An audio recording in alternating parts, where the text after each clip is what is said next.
Israel says that one objective in its Gaza airstrikes has been to destroy an underground tunnel network used by Hamas.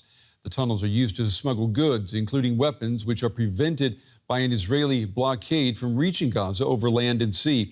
It's not the first time that Israel has sought to cripple the underground infrastructure.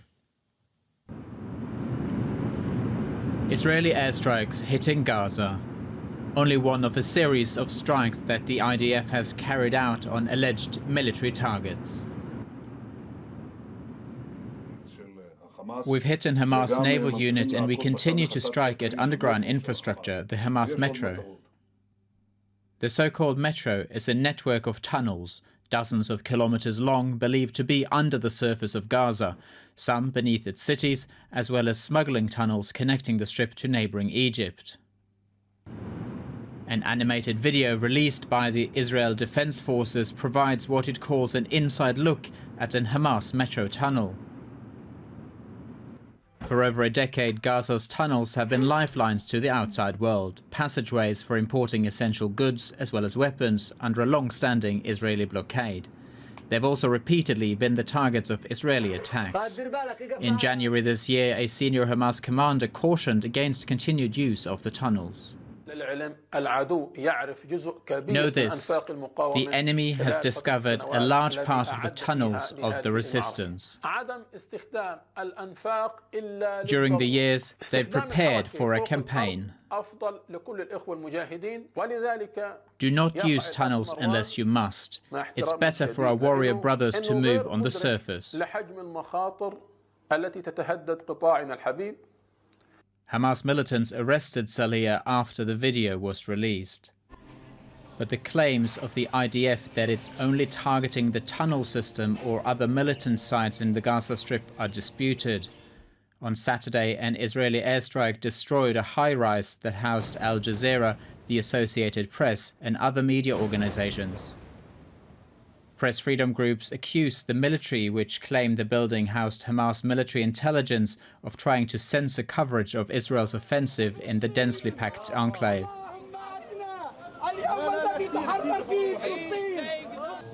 Israel says Hamas is using Palestinian civilians as human shields, while critics say Israel is using disproportionate force. Earlier this year, the International Criminal Court launched an investigation into possible war crimes committed by Israel and Palestinian militants during the last war in 2014. Calls are being made for a similar investigation into the current conflict. This past week, millions of Israelis were forced into bomb shelters as missiles rained down on our cities. Several Israelis have been killed, many more have been wounded. You know, and I know, no country would tolerate this. Israel will not tolerate this. Israel has responded forcefully to these attacks, and we will continue to respond forcefully until the security of our people is reinstated and restored. We've eliminated dozens of Hamas terrorists and taken out hundreds of terrorist sites, including missile launchers and buildings that Hamas used to plan and perpetrate these attacks. 2 nights ago, Israel also seriously degraded the terror infrastructure of Hamas. We knocked out part of the vast subterranean tunnel network that Hamas uses to attack Israel. I want to remind the world that in firing on our cities, Hamas is committing a double war crime. They're targeting our civilians and hiding behind Palestinian civilians, effectively using them as human shields. As always, Israel is doing everything possible to protect our civilians and keep Palestinian civilians out of harm's way.